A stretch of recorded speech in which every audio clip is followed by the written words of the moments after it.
Hello and welcome to the Newsome MMA betting podcast. I'm your host as always, Newsome, and in this episode I'll be breaking down UFC on Fox 28 in Orlando, Florida. And we're back to the Saturday card this week, so I really missed not watching the full event last week. And not only that, this event should finish at around 3-4am for us in the UK too, which is just awesome.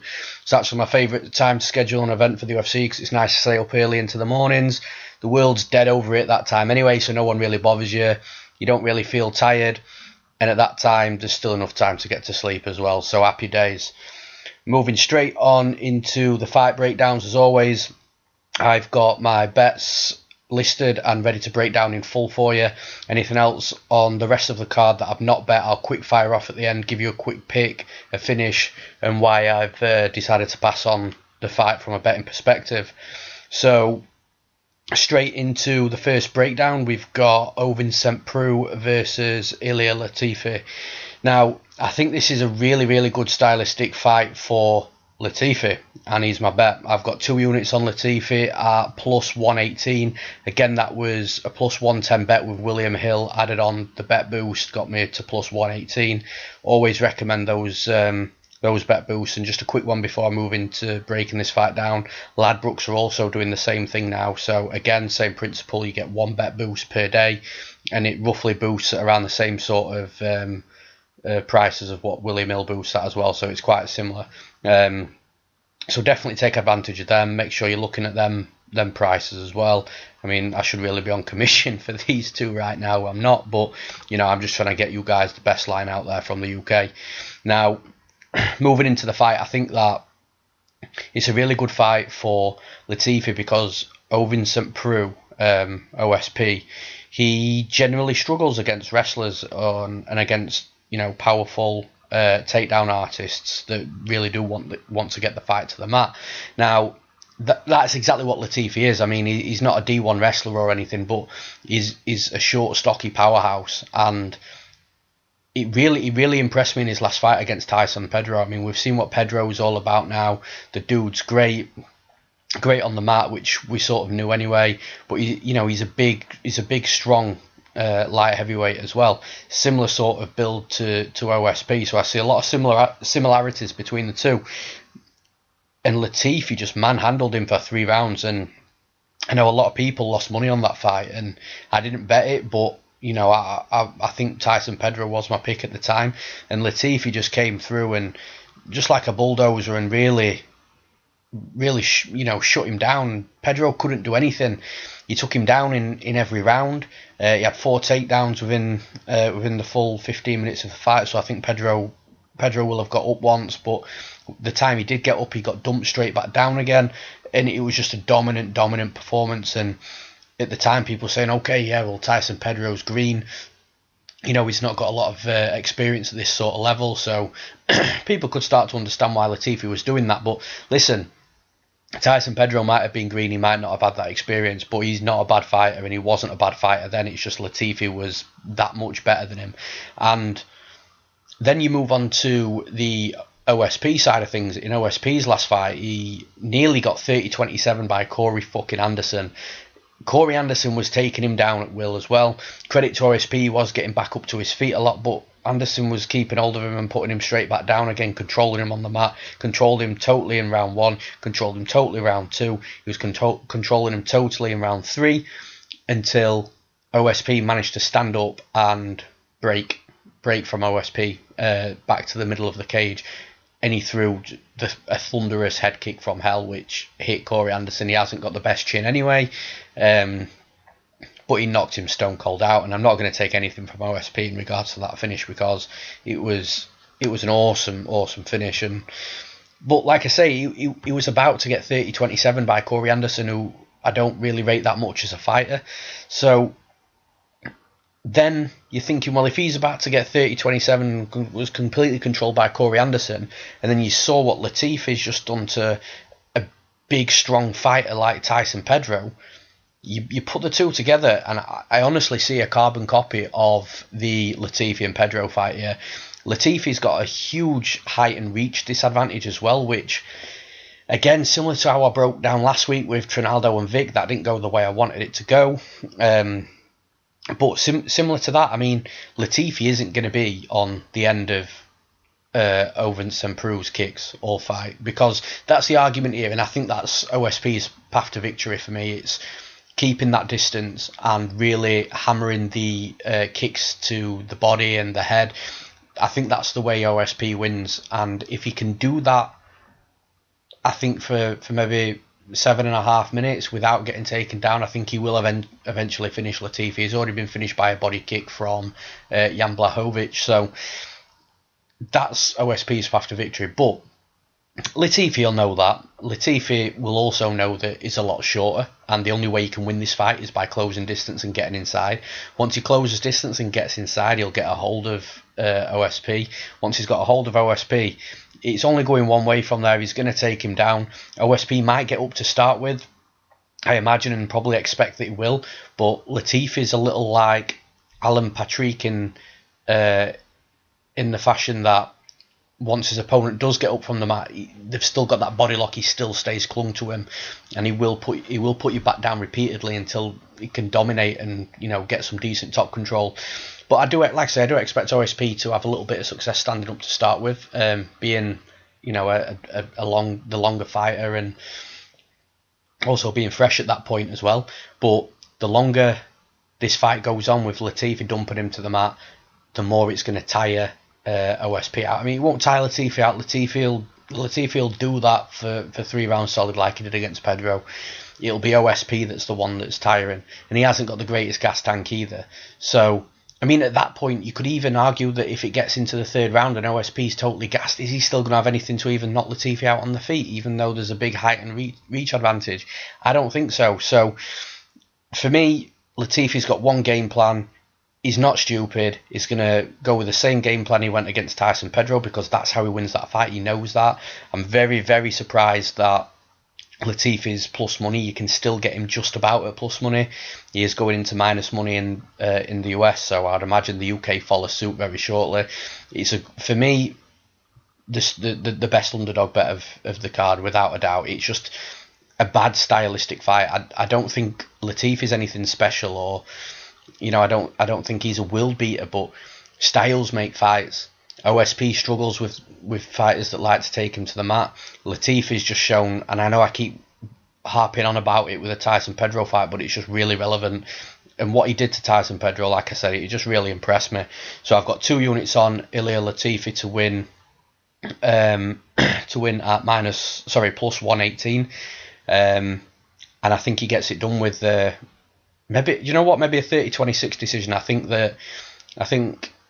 in that 3rd round, OSP is just going to have nothing left, and I just think Latifi, as long as it's the new unified MMA rules, I think he'll get that 10-8 round in the 3rd round and take a comfortable decision. Next breakdown, we've got a very big bet from me. We've got Mike Perry versus Max Griffin. Now, this is a very, very odd matchup for me. I really don't understand it too much at all. We've got Mike Perry, who is coming off a very close decision loss to Ponzinibbio. The right decision. I bet Ponzinibbio that night. I was sweating buckets watching the fight. Really, I thought it was going to be a lot easier for Ponzinibbio, being the much bigger and better and technical striker. But, fair play to Mike Perry. He came in there and he won the 1st round definitely. He had Ponzinibbio on the back foot, backing off. And, Ponzinibbio really struggled to get into his groove. And when he did, he was a better technical striker, and that did start showing through, and that's the reason why he won the fight. But listen, I was really nervous. I was really confident before the fight. I was really nervous during the fight. And I do get nervous anyway, and I do sweat watching my bets, but even more so when I'm seeing Mike Perry look the best I've ever seen him. And I really didn't expect that sort of Mike Perry to show up. He looked a lot smarter, a lot more calculated as well. Then you've got the opposite side of the coin. You've got Max Griffin, who's coming off a loss to Zaleski dos Santos. And you know what? I'm not going to take anything away from that fight, because it was a fucking war. They both had each other hurt. I've got absolutely no idea how Max Griffin even stayed alive in that 1st round, because he looked dead, out on his feet, on the ground. I'm not sure how the ref didn't stop it. I think even though he continued and he came back, and he actually won that second round as well. So even though he did come back into it, I still think there was question marks that, should it have been stopped, and I probably think it should have done. But, it didn't. He took a beating, potentially a life-changing beating as well. I've discussed that phrase before and how it's overused. But he took a vicious beating that night from Dos Santos, and I'll lead on to that soon. But so you've got Griffin, who in my opinion isn't a great fighter anyway, coming off that loss against Dos Santos, against Mike Perry, who fought a great fighter in Santiago Ponzinibbio, put on a good performance. He didn't get the win, but it was a good close fight. And now these two are matched together, and it's just really strange. By the tone of my voice, by what you've just heard, you can probably imagine that the big bet's on Mike Perry, and you'd be right. So I've got 6 units on Mike Perry at -256. Again, credit to Willie Mill with the bet boost. He was -275 for a while. I think it only changed yesterday night, that, even though it's like -350 everywhere else. The bet boost took it from -275 down to -256. I originally put 4 units on that bet. I had an extra unit the day after because you only get 1 bet boost per day, so I waited the day after. I realised I should have put 5 units on it. And then a couple of days after that, I was just really, it was pondering. I was pondering it in my head, and it was going round in my head. And the more I think about the fight, the more I don't see how Perry loses it, and how the fight is such a mismatch. So I thought, I'm going to stick an extra unit on it. Again, as long as I could get it at the -275 boost down to -256, which was still available. So I put the extra unit on it. So I've got 6 units in total. Now to the fight, like I say, complete mismatch, but let's talk styles. Both guys ain't going to go to the mat. They're both stand-up strikers. They both like to stand and bang. I think Perry's evolving a little better, though. I'm not sure that we will see Perry come out and just go absolutely nuts and headhunt and look for a quick knockout. Although it's entirely possible he does that, and I trust him if he does it. He's got an iron chin. He's a better striker than Max Griffin. So yeah, it's not going to go to the mat anyway, is the point I'm trying to make. So then you've got to look at the stand-up. Originally, I was a bit hesitant on Mike Perry before I actually made the first bet, and the only reason being is, for some reason, and this happens a lot, it happened in the Wonderboy and Masvidal fight, where I thought Wonderboy was so much taller. And I thought that about Max Griffin. For some reason, I keep thinking Perry's really small in the division and everyone dwarfs him. And again, I thought the same with Ponzinibbio as well at the start. But yeah, I thought the same. I thought Max Griffin was a lot taller. Going to have a big, huge height and reach advantage on him. But then when I actually looked at it, I think he might be an inch or 2 taller at most. I can't really remember off the top of my head. But they're pretty much the same height, and at that point I thought, okay, well, Mike Perry's not going to have this disadvantage, and he's not going to have to get inside and close the distance and work inside the pocket, because, like I say, they're the same height. I think Griffin might have a bit of a reach advantage on him. Again, nothing too much, nothing too worrying. But yeah, so now I'm thinking that they're the same physicals, or more or less the same physical size, and now Perry's looking even more attractive to me because he's the same physical size, he's a better striker. There's going to be no worries about this going to the mat. Griffin, I'm surprised if Griffin shot a takedown. Although in fairness, maybe, would I be that surprised if he's getting bombed on? But trust me, by the time he's getting bombed on, I don't even think he's gonna even be thinking about anything other than just surviving. Perry certainly ain't going to go to the ground. They're going to have it out. But the reason why I'm so high on Perry is, like I say, he's the better technical striker. If it does get into a brawl, he's got the better chin. Touched upon it earlier with Max Griffin in regards to that fight with Zaleski Dos Santos. Potential life-changing beating.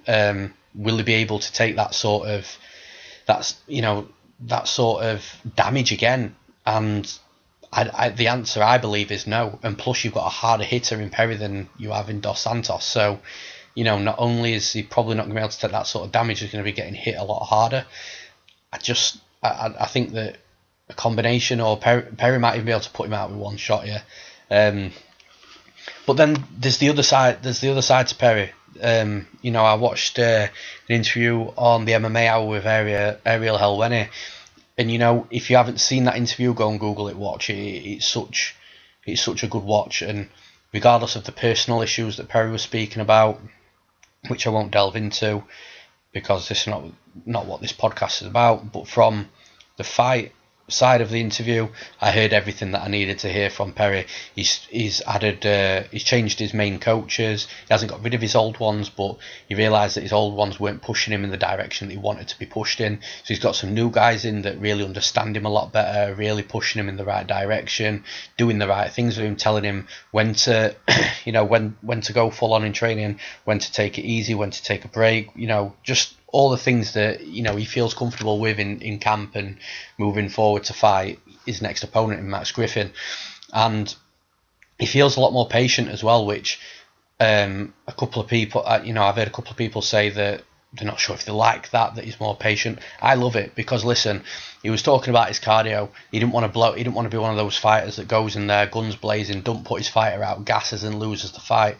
He wants to be smarter. He wants to take his time to pick his shots, and I love that because, let's say hypothetical, and I don't see a scenario that this happens, but let's say that Max Griffin somehow gets 2 rounds up against Mike Perry because Perry's been a bit slower, in regards to being a bit more technical and being a bit more patient.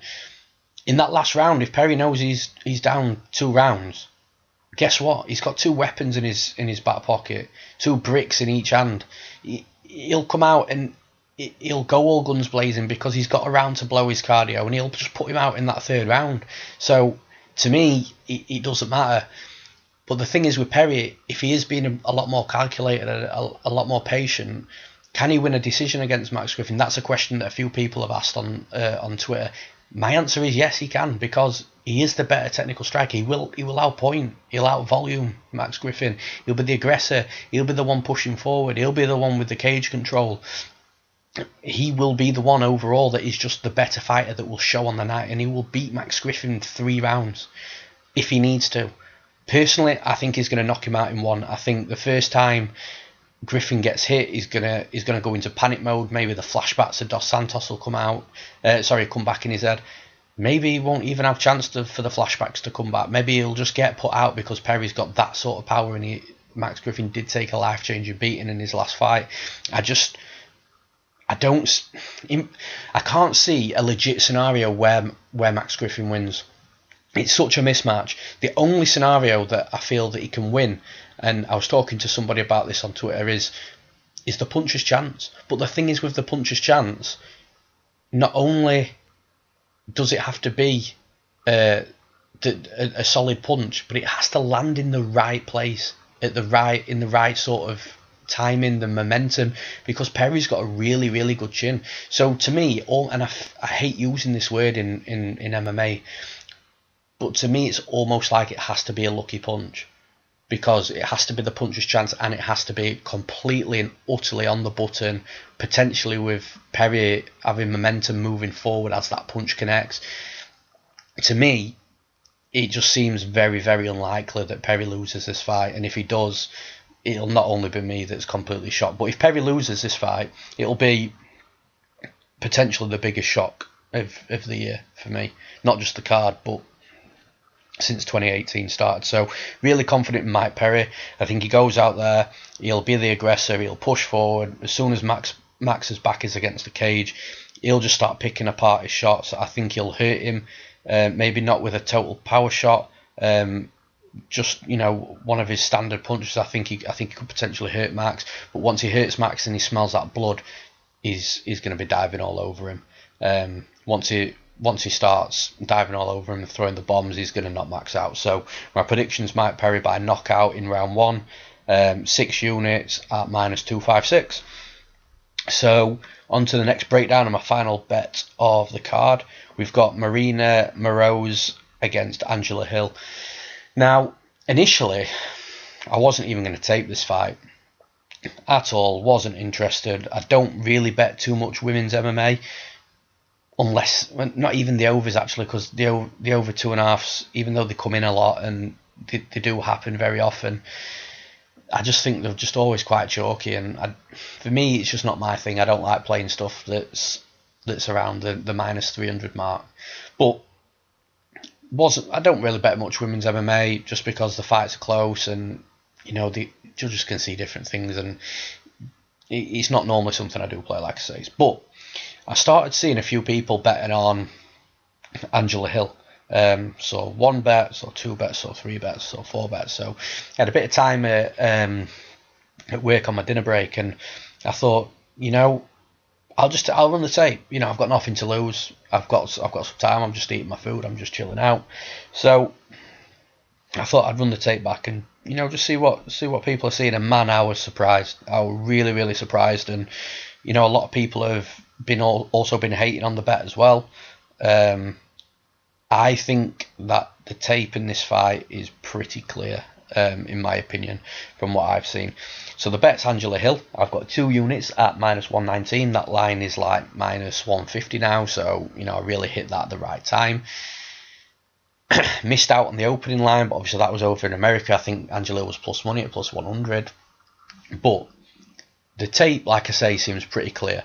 Now, I only watched 2 fights for this matchup. Sometimes you don't need to watch hours and hours of tape to get a clear view of how it's going to go. Sometimes you can burn yourself out by doing that.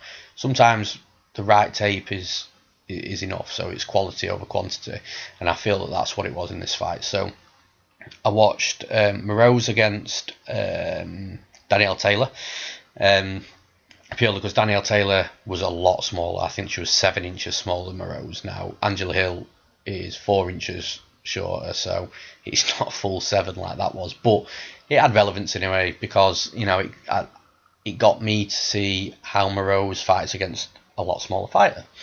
So that was really relevant. And also that fight, I think Danielle Taylor got a takedown in the last round. Didn't really spend too much time in top control, but the majority of the fight was on the feet, and that's exactly what we're going to see, in my opinion, in this fight with Angela Hill. Angela Hill doesn't go to the ground. She's got a Muay Thai background. So the fight that I watched of Angela Hill was her against Nina Ansaroff, which she lost to, but Ansaroff was a couple of inches taller, so that had a bit of relevance for me as well. Again, not the full 4 inches what Moroz will be, but enough to get a good gauge.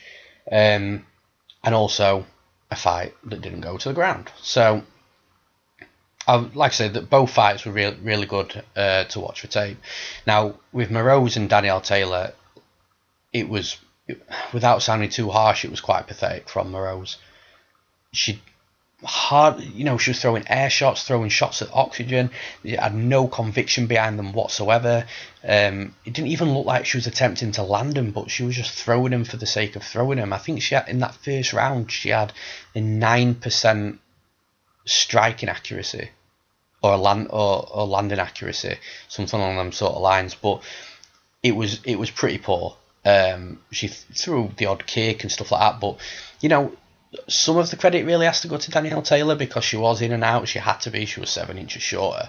But ultimately, Maryna Moroz, to say she was the aggressor and constantly moving forward, she just didn't do enough. She didn't land anywhere near enough. It was just, I can't really tell you how poor of a showing she put on that night. And Danielle Taylor really did struggle to get inside.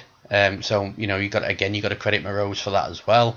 She wasn't letting Danielle Taylor inside, and though she cracked her hard once in the second round. I'm surprised Moroz took that shot, but so you got to give Moroz credit where it's due in that respect. But ultimately, a shocking performance. And like I say, when you throw in shots, when you throw in punches, jabs and crosses at thin air without even having any conviction in them, it really doesn't bode well for you at this level of mixed martial arts.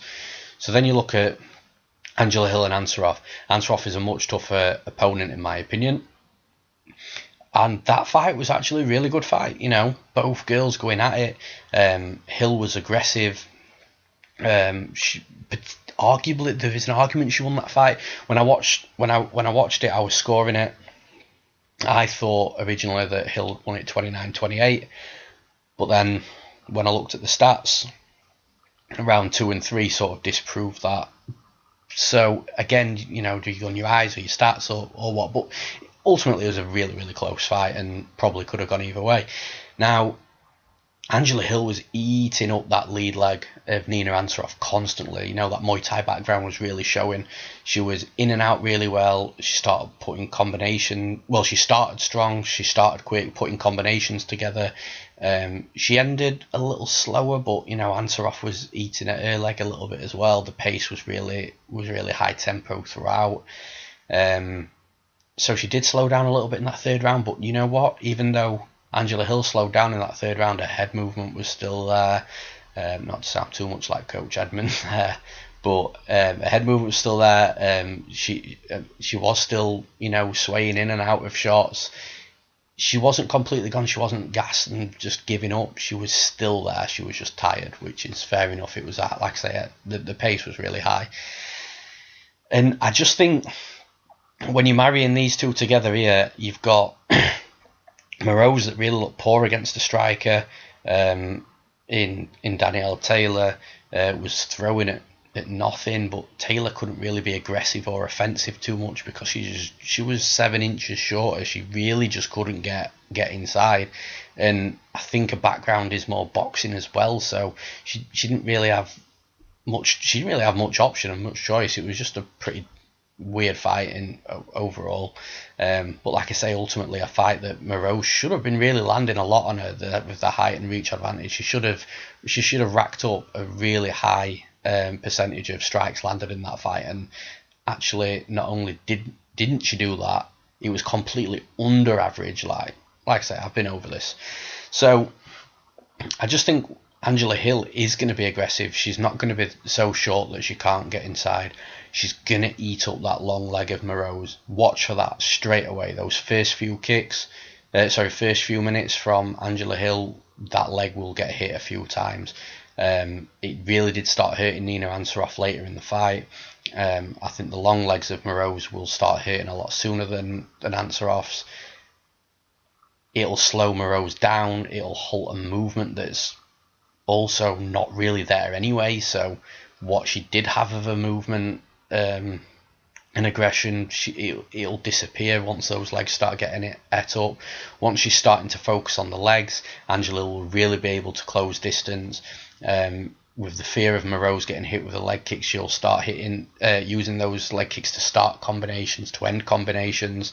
You know, it's making me sound like I'm really high on Angela Hill, and I'm not. I don't think she's amazing, but what she is so much better than Maryna Moroz. And I say this all the time. I say that the fighter that you bet on doesn't have to be great. They only have to be better than their opponent, and that is the exact case in this fight with Angela Hill and Moroz.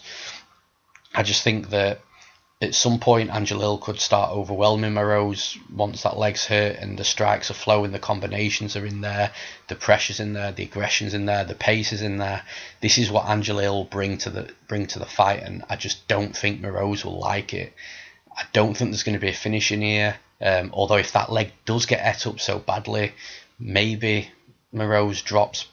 She can't continue because of a leg. You know, it's not something that we've not seen before. It has happened. The last time off the top of my head thinking about is Jeremy Stephens and Gilbert Melendez. Even though Melendez that fight didn't get stopped, he could have easily quit and give up. The same thing could happen, but I don't think it will. I think Angela Hill will win a 30-27 decision. I think it'll be clear. I think she'll win every round.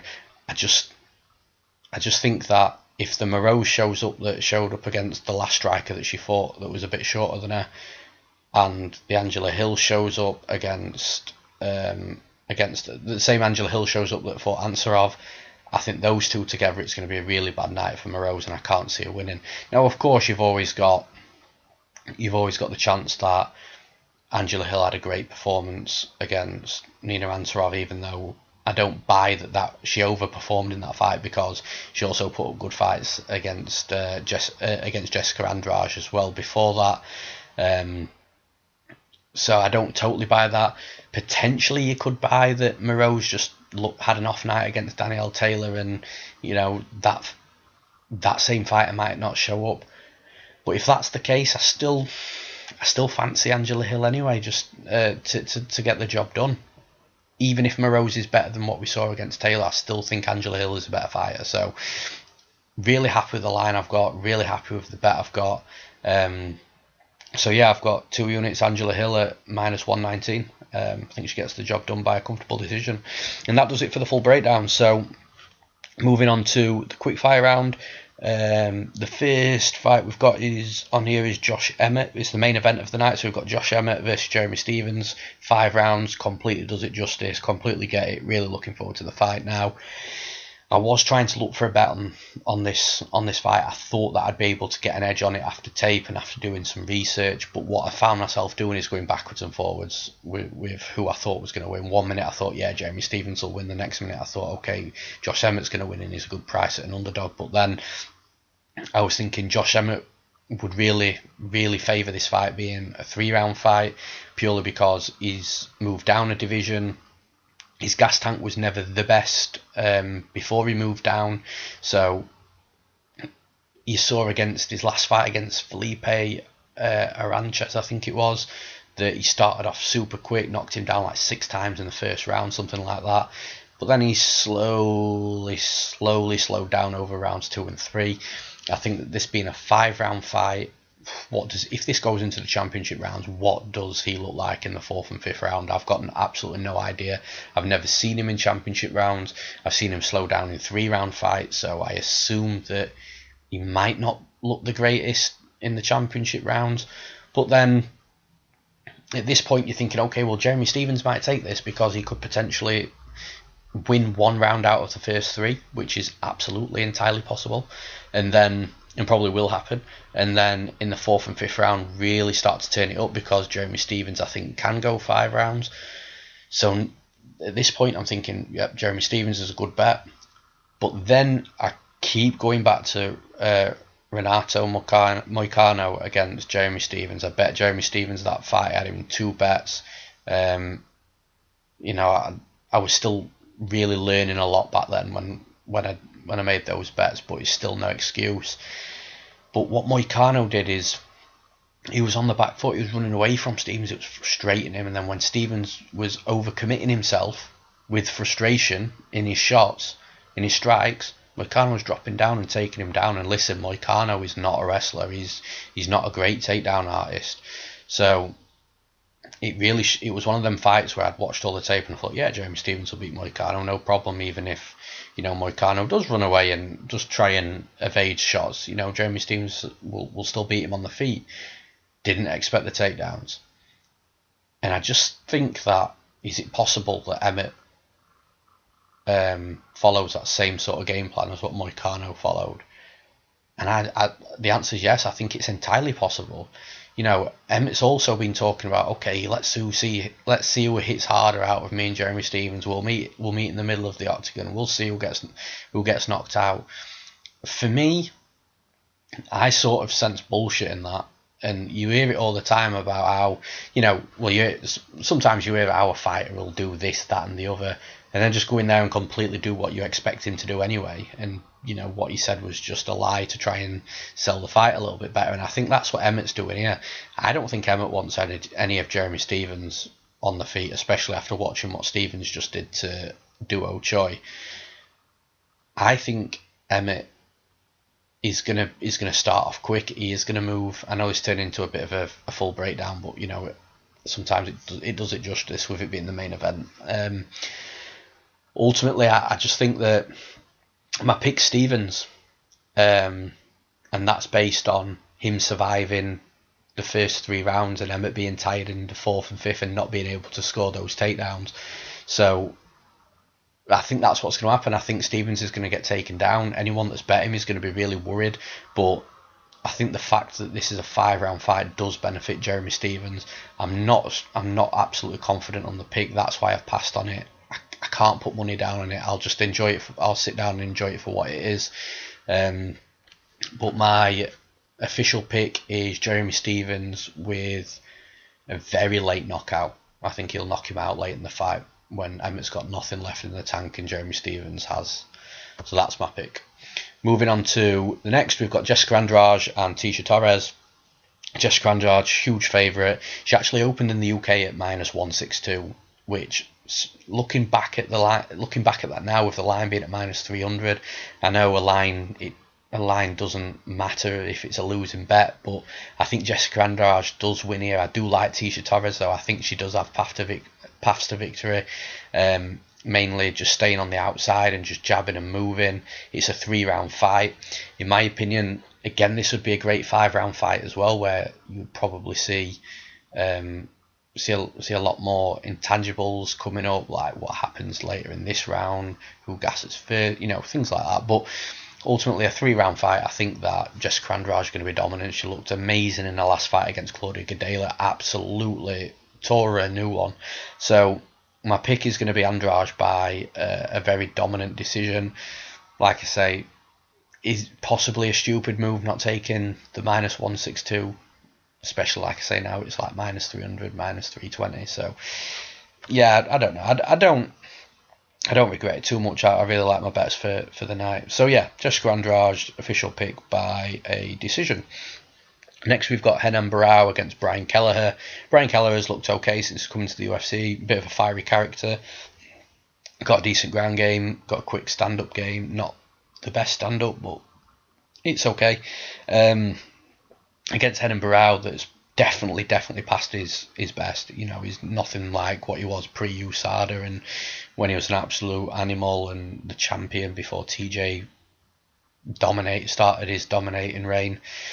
I do think Barao's got something left in him though, and he is going to be my pick by a decision, potentially a split decision. I think it could be a very close fight.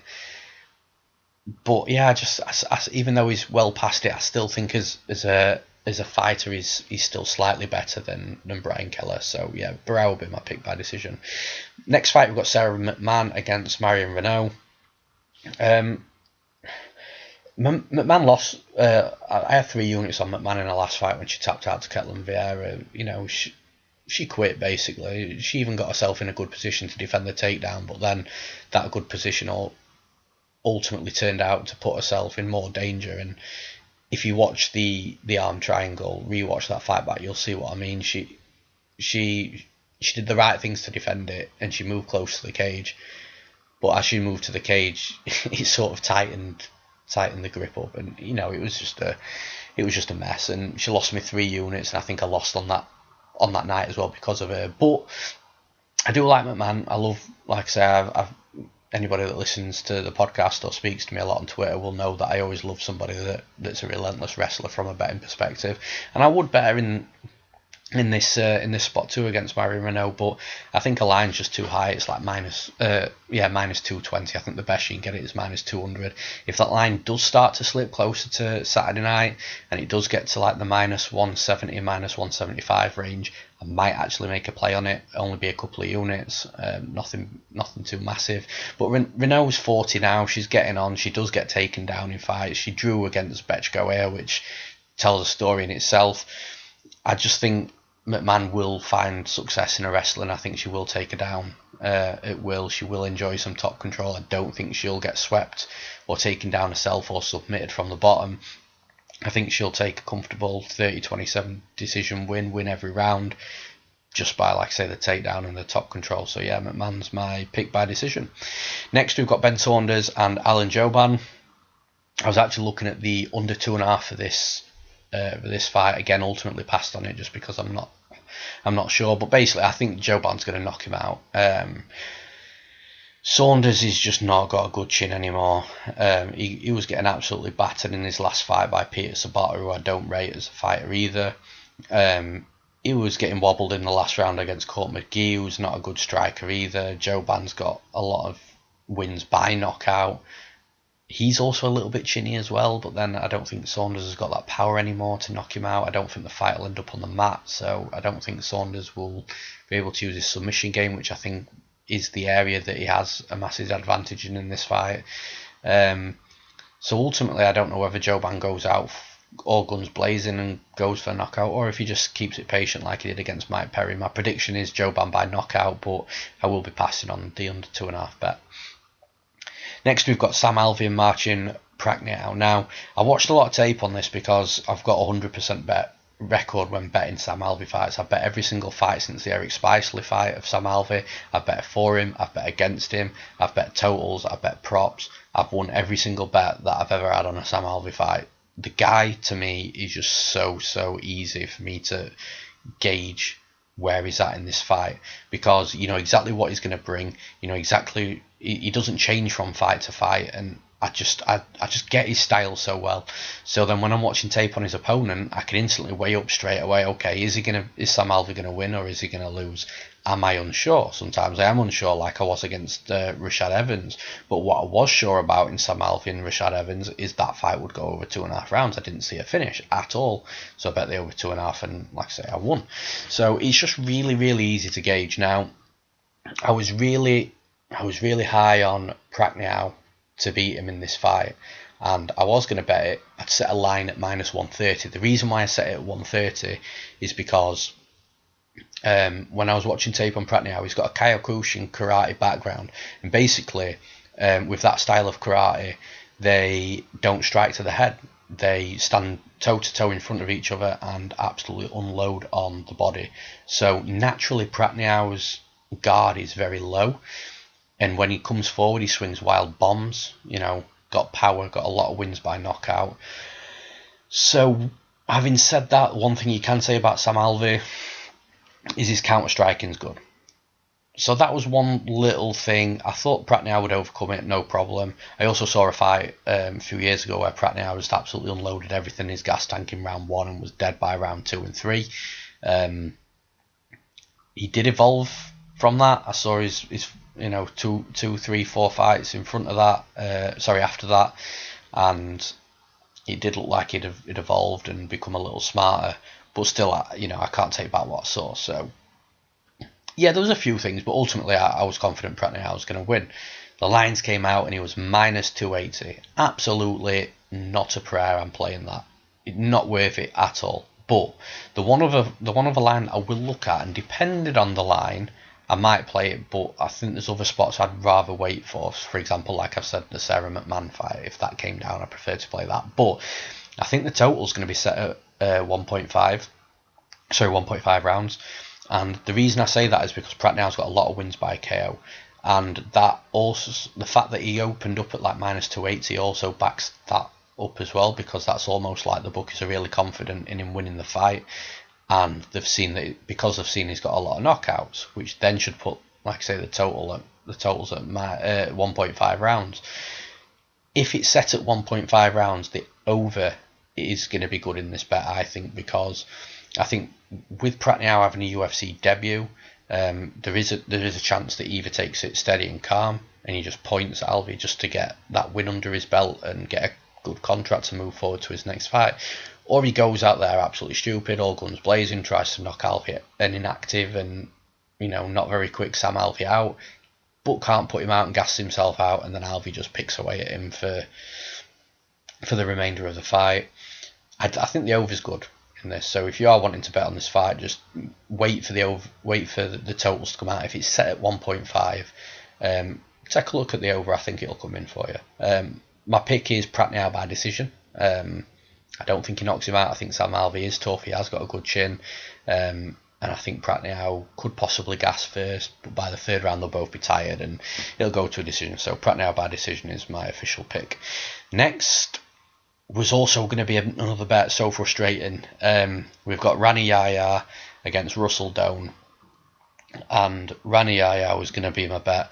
Love the dude. I think his grappling is legit, one of the best in the UFC, hands down. I was really gutted that him and Aljo Sterling was pulled from a card a couple of months ago. Marlon Moraes ended up stepping in and fighting Aljo, but I was going to bet Rani Yahya, and I think he would have been like plus 300. I think he'd have been a stupid underdog like Russell Doane is in this fight. But, you know, I'm really high on the guy. I really like him. He's going to get a first round submission win. I think Russell Doane will come out aggressive with power. But ultimately, I think Rani Yahya is going to take him to the ground and submit him. Russell Doane's been submitted multiple times before, so I don't see any reason why Rani Yahya can't do it, because he's the best grappler and submission artist he's probably fought. So I had him at about -150 though, just purely because Russell Doane, he has got that Hawaiian toughness, he has got power, he has got that aggression. I did think that was going to make his line a lot shorter, but it hasn't. The book is open. Yahya, I think it was like -400 or something daft like that, which is absolutely crazy. So there's not a chance that I'm playing a line like that. Like I said, I valued it at -150. It came at -400, so easy pass, but Yahya by first round submission. Next we've got Eric Shelton against Alex Perez. It's going to be an interesting fight, and I really hope if Shelton loses this fight, he doesn't get cut, because he's been given a really short straw in the UFC. So on his UFC debut, he fought Alejandro Pantoja, and we all know Pantoja's a great fighter. He's shown that, and he lost a split decision, a very close split decision in that fight. So okay, that's his debut gone. He fought a good fighter. Move on to the next. He fights Jared Brooks. Again, another, in my opinion, another good fighter, and a fighter that is going to be making his way up those rankings, and he will be a ranked fighter in my opinion, if he's not already. I haven't seen the rankings lately, but yeah, Jared Brooks is a good fighter. Lost at a close split decision. Some people think Eric Shelton won that fight. They have an argument for that. Personally, I don't think he did. That's just my opinion. And then his last fight, he beat Janelle Lawser. It was a dominant performance from Shelton. He was a big price in that fight as well. But how much stock do you put in Janelle Lawser? I'm not too sure. But he's got another tough fight here with Alex Perez. So he got a win back. He got himself back in the win column, and now he's fighting another tough guy. Alex Perez is 19-4. The thing is with Perez, though, for me, you look at his record, his best win was his last fight against Carlos John de Thomas, who's now cut, who was a shit fighter, had no business in the UFC. I think Shelton will score takedowns in this fight. I think he will be the guy that has that top control. He's got decent striking to back it up as well. I think he'll win a very close decision. And yeah, Eric Shelton by decision is my official pick. And then the last fight, which is the first on the card, we've got Albert Morales against Manny Bermudez. Now, I've not taped this fight. I don't really know too much about Manny Bermudez, apart from he's a 10-0 undefeated fighter that's come from Cage Titans FC. He's making his debut in the UFC. That's all I really know about the guy. But my pick's going to have to be Albert Morales, just the UFC experience. Listen, the dude's lost only 3 fights, and he's lost to that exciting fight against Benito Lopez, where some people thought that Morales had won it. He lost against Brett Johns, who's proven that he's legit. He's lost against Thomas Almeida, who's a top fighter in the division. But he's also beaten Andre Sukumtar as well in a split decision. So yeah, I don't think he's a bad fighter, and he's got a decent record, and the UFC experience, and just fought the much better competition. So my pick will be Morales. I don't see him. It's always hard to see him finishing fighters. I know he's got 5 finishes out of 7, but he never really looks like he's going to finish a fight a lot of the time. So yeah, I'm going to go with an Albert Morales decision over Manny Bermudez, and that does it for this week's podcast. So thanks a lot for listening. As always, I keep adding, these bookmakers keep on adding future fights to, when I say future, I don't mean futures in fights that aren't happening, fights that are happening just in future UFC cards. They keep adding fights to it, so I keep on seeing value. I keep on betting for future cards, hoping that they don't pull out, but just taking the value that I think is going to move. So if you want to keep an update on this, you can either do one of 2 things or do both things. You can either follow me on Twitter at Newsome_MMA. I post all my picks on there, all my bets on there, along with the general conversation, the back and forths that I have with people. You can check out my website, which is newsomemma.co.uk. Go on the bet picks page on that website. You can see all the fighters that I've bet on future cards. I've got quite a few on there now. More and more will just be added because the bookmakers just keep on releasing like main events of future cards really early, so you can see who I've picked there. You can see a brief breakdown. You can see what price I've got them at, how many units I've put on them. You can also check out my betmma.tips account as well, which is my third party tracked and verified record, to see who I've picked as well, and again odds, how many units, the tables, stats. That website's so cool. So plenty of ways that you can follow me and what I'm doing. Ultimately, I mean, I'm on Facebook as well. Don't really do too much on Facebook. It tends to be MMA Twitter that everybody seems to jump on. So yeah, follow me over on Twitter, and yeah, if you want to have a back and forth with me on any fights, I'm all about that. Love doing that. Happened yesterday. Good friend of mine, Daniel Levy, battered back the Maryna Moroz and Angela Hill bet. So me and him went backwards and forwards a bit on there. It's all good fun. Both made good points. Both just had different opinions. But you know what? It never turns nasty. It's always respectful, and we move on and chat another day. So yeah, all good. Thanks for listening to the podcast. Please like and subscribe on YouTube. I hit over 100 subscribers as well, which is absolutely awesome. I think I put something out on Twitter and Facebook about that, just trying to get to that first milestone, and I did it. So thank you so much for that. I really appreciate it, and I'll see you next week for UFC 222.